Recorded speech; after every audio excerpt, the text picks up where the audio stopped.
This is Valmiki Ramayan, Season 7, Episode 7, Last Attempt at Peace.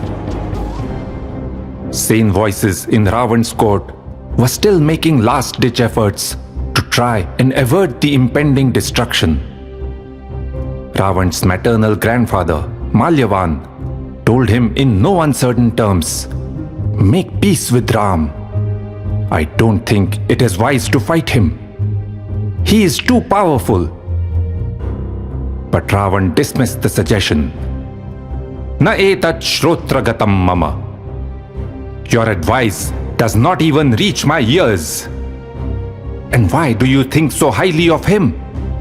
Whose side are you on? Dvidha bhajyeyamapi nanameyantu kasyachit.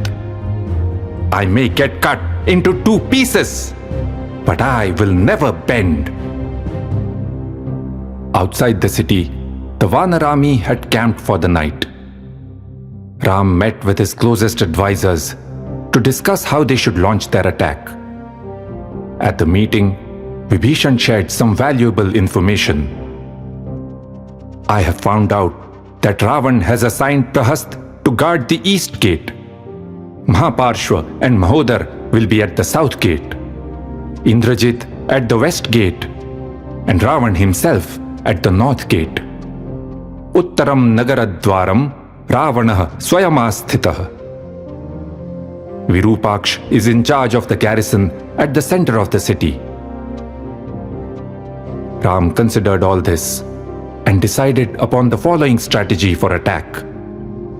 Neel's forces will attack from the east and Angad's from the south. Hanuman will take on Indrajit in the west. Lakshman and I will attack the north gate. I will fight Ravan myself. Note how Ram chose Hanuman to fight with Indrajit. Indrajit, one of the most formidable Rakshas warriors, had some special astras, and only Hanuman had experience in fighting him.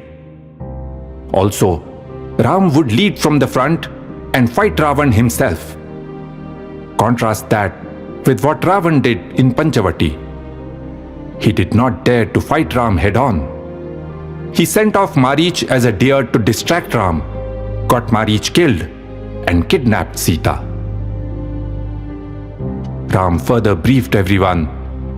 "Once we have breached their defenses, Sugriv, Jambavan, and Vibhishan will enter the city and attack the central garrison there.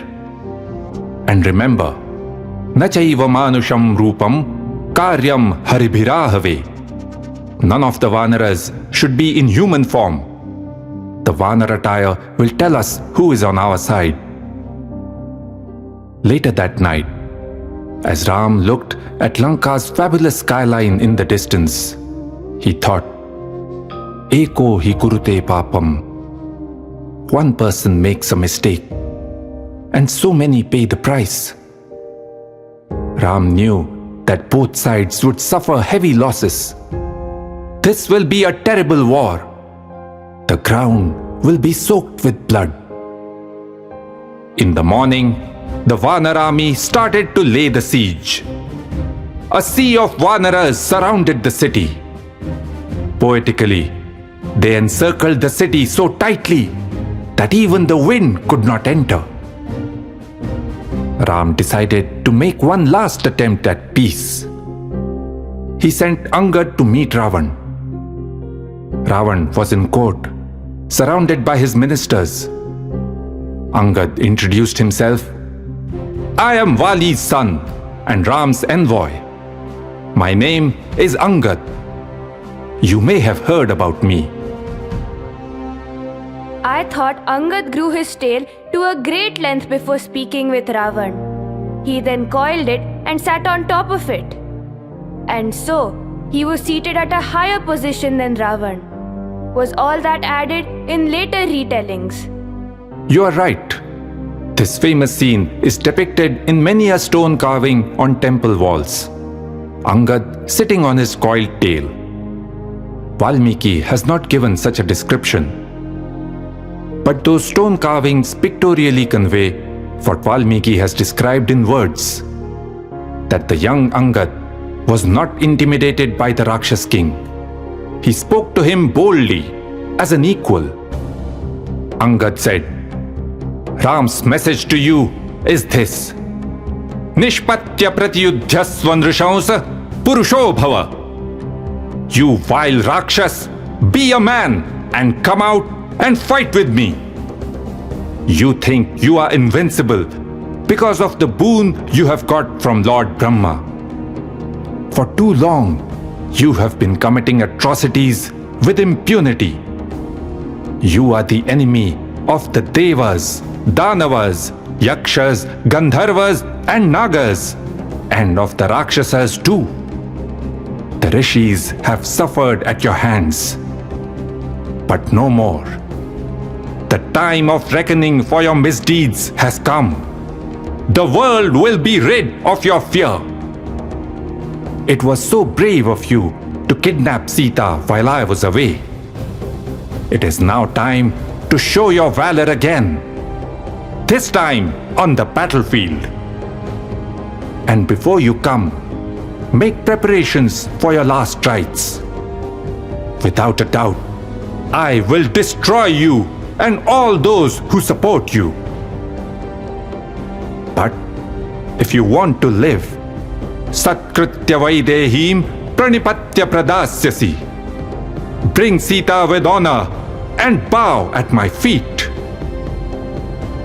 Crazed with anger, Ravan ordered, kill this Vanar.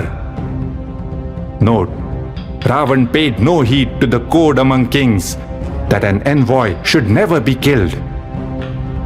Upon hearing Ravan's orders, 4 Rakshasas seized Angad by the arms.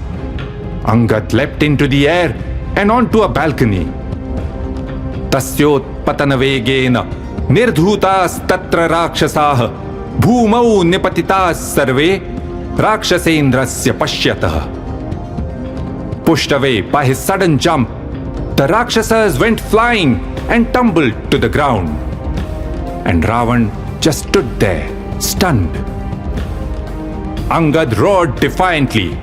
He struck the balcony with many a powerful kick and destroyed it. And then, jumping from one rooftop to the next, he went out of the city. Ravan had rejected the peace offer. It was now time for the Vanaras to charge onto the gates of Lanka. Iti ha asa.